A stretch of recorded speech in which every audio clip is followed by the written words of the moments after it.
नमस्कार मित्रमैत्रिणींनो, जर तुम्हाला आपल्या चॅनलवरच्या कथा आवडत असतील तर लाईक करत जात जा आणि चॅनलला सबस्क्राईब करून बाजूची घंटी दाबा आणि ऑलवर सेट करा.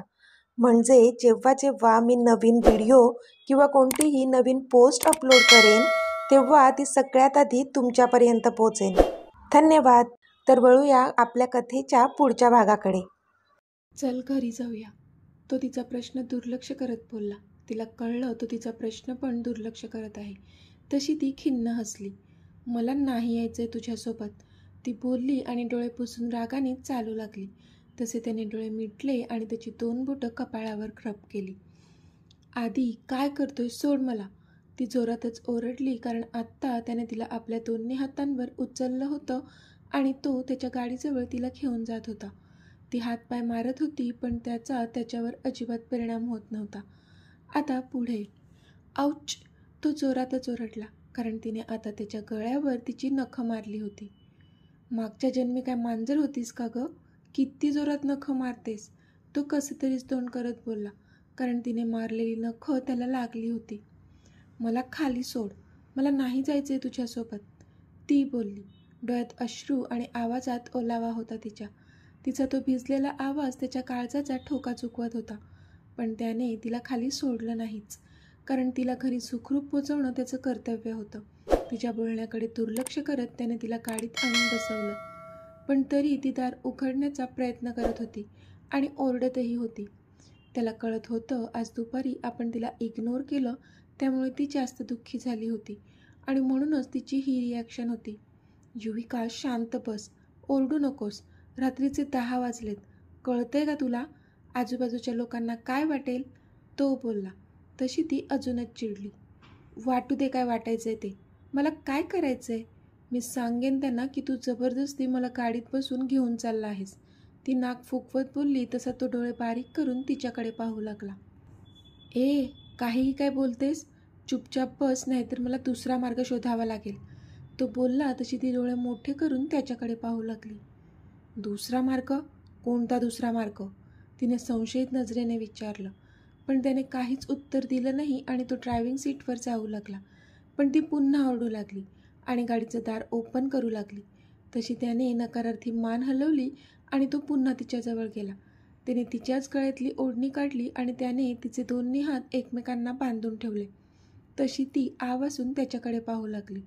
सोड, सोड माझे हात, हे काय करत आहेस तू? आधी मी म्हणते सोड माझे हात आधी, नाहीतर. ती खूप जास्त चिडली होती. नाहीतर काय, त्याने विचारलं. नाहीतर मी ओरडून ओरडून सगळ्यांना गोळा करेल, ती तितक्याच रागात बोलली. तू जीवाच्या आकांताने ओरडलीस ना तरी इथे कोणीच येणार नाही, बघतेस ना, सुनसान एरिया आहे हा. आणि असंही तू काहीच करणार नाही आहेस, ओके? आणि हे तुझं तोंड आहे ते बंद ठेवायचं आहे घरी जाईपर्यंत, नाहीतर ही चिकट टेप तोंडाला लावेन, तो त्या केसमधून टेप बाहेर काढून तिला दाखवत बोलला. तशी तिने मनातच त्याला दूषणं दिली. कळलं, अजिबात बोलायचं नाही, ओके, तो पुन्हा बोलला. तशी तिने रागात दुसरीकडे मान फिरवली पण बोलली मात्र काहीच नाही. त्याने एक सुस्कारा सोडला आणि तो त्याच्या जागेवर येऊन बसला आणि त्याने डोअर लॉक केलं. त्याने तिच्याकडे पाहिलं तर ती रागात खिडकीच्या बाहेर पाहत होती. सीट बेल्ट, तो तिच्याकडे पाहून बोलला. पण तिने काहीच प्रतिसाद दिला नाही. सीट बेल्ट लावून घे, तो पुन्हा बोलला. तशी तिने तिची नजर त्याच्याकडे वळवली आणि रागातच स्वतःच्या बांधलेल्या हाताकडे त्याला इशारा करून बघायला सांगू लागली. तसं त्याला त्याची चूक कळली आणि सीट बेल्ट लावण्यासाठी तो हळूहळू तिच्यावर झुकला. तसे तिचे हार्टबीट्सच वाढले. दोघांचेही चेहरे आता एकमेकांच्या खूपच जवळ आले आणि दोघेही एकमेकांच्या नजरेत अडकले. दोघांचे श्वास एकमेकांच्या चेहऱ्यावर त्यांना जाणवत होते, इतके जवळ होते ते. तिचे पाणीदार डोळे त्याच्या काळजाचा ठाव घेत होते आणि त्याच्या डोळ्यात तिला तिच्यासाठी फक्त आणि फक्त काळजी दिसत होती. क्षणभर दोघांनाही वाटलं की एकमेकांना एकमेकांच्या बाहूमध्ये झोकून देऊन एक घट्ट मिठी मारावी आणि संपवावा हा दुरावा. पण नाही, दोघांनीही स्वतःला आवरलं. सीट बेल्ट लावून तो पटकन बाजूला झाला आणि तिने पण रागात स्वतःची नजर खिडकीच्या बाहेर वळवली. त्याने गाडी स्टार्ट केली आणि एका हाताने तिच्या हाताला बांधलेली ओढणी सोडून टाकली. तशी ती त्याच्याकडे बारीक डोळे करून पाहू लागली. म्हणजे हेच काम तो आधीही करू शकत होता. म्हणजे तिनेच तिचा सीट बेल्ट लावला असताना. पण नाही, आदित्य होता तो.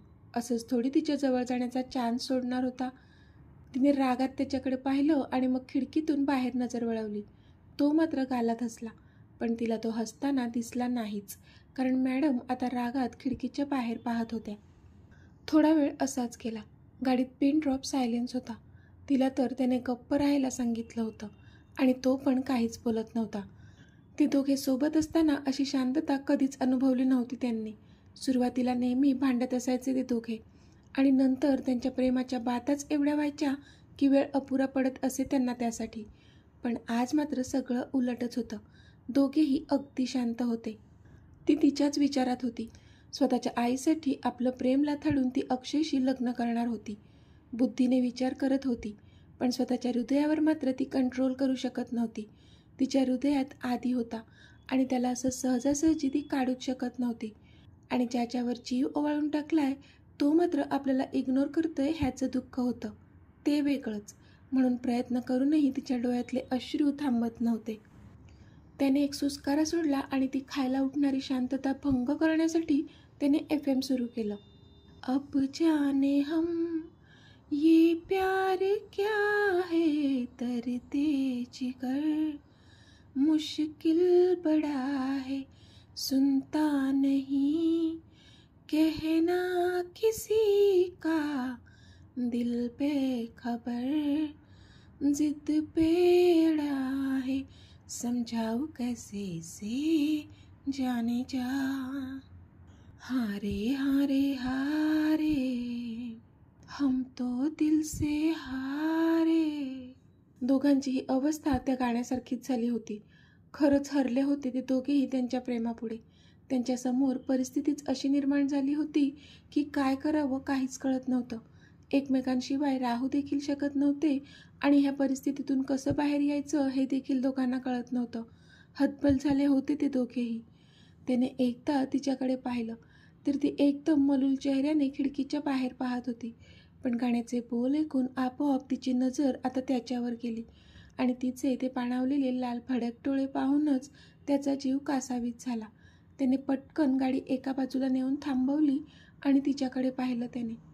ती भरल्या डोळ्यांनी त्याच्याकडेच पाहत होती आणि तो सुद्धा तिच्याकडेच पाहत होता. तिच्या चेहऱ्यावर खूपच केविलवाणे भाव होते. जणू ती त्याला सांगत असावी की आधी मला नाही रे सहन होत आहे, प्लीज काहीतरी कर आणि मला इथून दूर कुठेतरी घेऊन चल. त्याने त्याचा सीट बेल्ट काढला आणि पुढे होऊन तिचा देखील सीट बेल्ट काढून तिला स्वतःजवळ ओढलं त्याने आणि तिच्या ओठांवर स्वतःचे ओठ टेकून तो हक्क गाजवू लागला त्यांच्यावर. तशी ती स्तब्ध झाली त्याच्या अशा अचानक जवळ येण्याने. पण तिने त्याला अडवलं नाही. तिच्या डोळ्याचे अश्रूंचे थेंब जमा झालेले ते आपोआपच गालावरून खाली ओघळले. तो खूपच उत्कटतेने किस करत होता तिला. ती त्याला प्रतिसाद देत नव्हती पण अडवत देखील नव्हती. जणू त्याच्या ओठांचा स्पर्श तिच्या जखमांवर मलम लावण्याचे काम करत होता असं वाटत होतं तिला. थोड्या वेळाने त्याने तिला सोडलं आणि आता तो तिच्याकडे पाहू लागला. ती पण एकटक त्याच्याकडेच पाहत होती. त्याचे डोळे पण पाणावले होते. पण अचानक तिची नजर आता त्याच्या गळ्यावर गेली आणि तिने त्याला मारलेले नखांचे ओरखडे तिला दिसले. तसं तिलाच कसं तरी झालं. दुखतंय का? तिने त्या ओरखड्यांवर स्वतःचा हात फिरवत विचारलं. तशी त्याला तिथे चणचण जाणवली आणि तो कळवळला. त्याला तसं पाहून तिलाच दुःख झालं. आय एम सॉरी, ती रडवेल्या डोळ्यांनी बोलली आणि पुन्हा तिथे हात फिरवणार तोच त्याने तिचा हात पकडला. बास युवी, बास कर आता, प्लीज मला साथ दे. आपण आपल्या प्रेमासाठी पावलं उचलायला हवी. आपण घरी सांगूया सगळं. तू फक्त माझी साथ दे. बाकीचं मी स्वतः सगळं बघून घेईन. घरी काय सांगायचं, कसं सांगायचं, मी सगळं मॅनेज करेल अगं. पण तुझी साथ असल्याशिवाय मी काहीच करू शकणार नाही. प्लीज, मी नाही जगू शकत यार तुझ्याशिवाय, एक क्षणही नाही. आणि मला माहीत आहे तूसुद्धा माझ्याशिवाय नाही राहू शकत. तुला साधं मी थोड्या वेळासाठी इग्नोर काय केलं, किती हर्ट झालीस तू.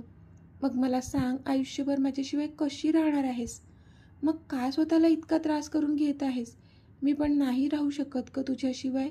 मग का आपण हे सगळं सहन करतोय? आपलं प्रेम आहे एकमेकांवर, आपली सत्तेची बाजू आहे. मग समजून घेतील आपल्याला घरचे. प्लीज हो बोल गं, आपण सगळं नीट करू. तुझ्या आईलासुद्धा समजावून सांगू. प्लीज मला साथ दे. आधी तिचा चेहरा ओंजळीत पकडून खूपच विनवणी करत होता तिच्यासमोर. तिच्या डोळ्यात अश्रू होते. आधीला ती असं हतबल बघूच शकत नव्हती. कुठे तो ॲडी द प्रिन्स ज्याची बातच न्यारी होती, आणि कुठे हा प्रेमात हरलेला तिचा आदी इतका हतबल.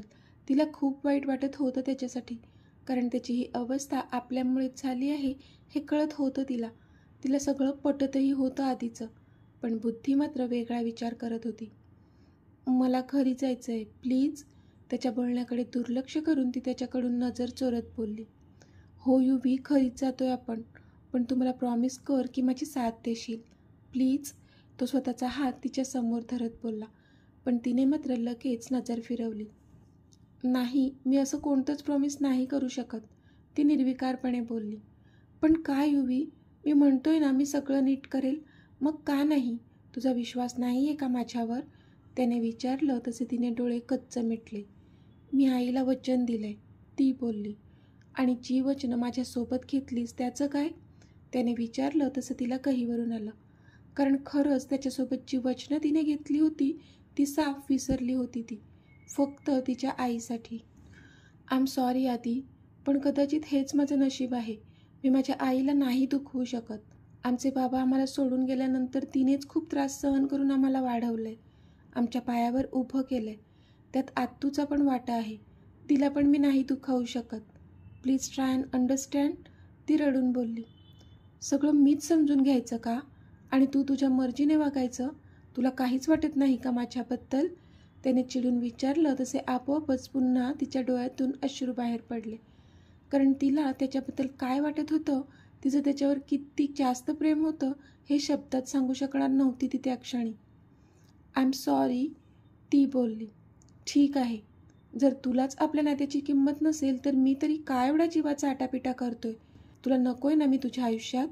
तसं तर तसं आता कोणताच इंटरफेअर करणार नाही मी तुझ्या आयुष्यात. आपले दोघांचे रस्ते वेगवेगळे असतील आता. तुला तुझ्या लग्नासाठी खूप खूप शुभेच्छा miss Yuvika Sabnis. Oh no no, would be Mrs Yuvika Akshay Inamdar, तो तुच्छ नजरेने बोलला, पण त्याचे ते शब्द मात्र तिच्या काळजाला छन्नी करून गेले. ती त्याला काही बोलणार त्याआधीच त्याने एक्सलेटर जोरात दाबलं आणि रागात गाडी सुसाट पळवली इनामदार विलाच्या दिशेने. त्यावरूनच तिला कळलं की तो किती जास्त चिडला आहे. आधी प्लीज स्पीड कमी कर गाडीचा, ती बोलली, कारण गाडी खूपच वेगात धावत होती त्या रोडवरून. पण त्याने मात्र तिच्याकडे न पाहताच अजून गाडीचा स्पीड वाढवला. तशी तिने नकारार्थी मान हलवली आणि ती शांत बसली, कारण आत्ता अजून आपण काही बोललो तर तो उलटच वागेल माहीत होतं तिला, म्हणून शांत बसणं प्रेफर केलं तिने. थोड्याच वेळात त्यांची गाडी इनामदार विलामध्ये आली. त्याने दार उघडलं आणि बाहेर पडून रागात ते गाडीचं दार लोटून तो पळतच घरात शिरला. तिने मात्र डोळे बंद करून एक सुस्कारा सोडला आणि मग गाडीचं दार उघडून ती बाहेर पडली. अरे आधी बाळा, फ्रेश होऊन ये, मी जेवण गरम करते, प्रतीक्षा बोलल्याच्या कधीपासून त्याची वाट पाहत उभ्या होत्या. मॉम, मी जेवून आलोय, तू प्लीज जाऊन झोप, तो बोलला आणि तसाच तडक त्याच्या रूममध्ये जाऊ लागला. पण त्याची जाणारी पावलं जागीच थबकली, कारण आता समोर सुमनताई उभ्या होत्या. त्याने एकदा त्यांच्याकडे पाहिलं तर त्या खूपच रागात त्याच्याकडे पाहत होत्या.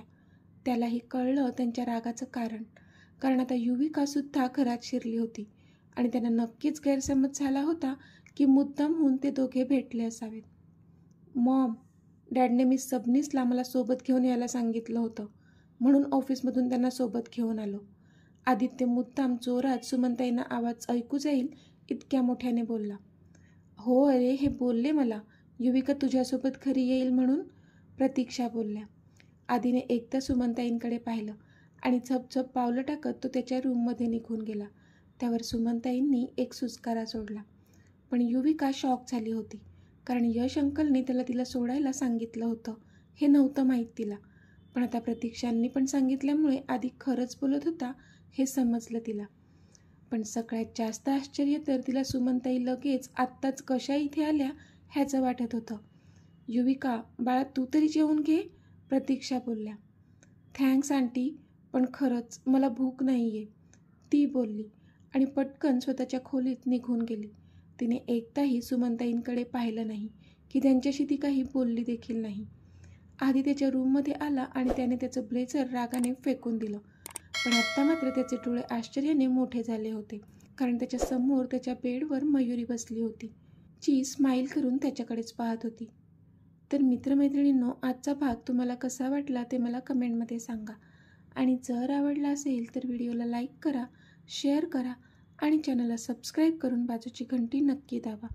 चला तर भेटूया आपल्या पुढच्या भागात. तोपर्यंत धन्यवाद.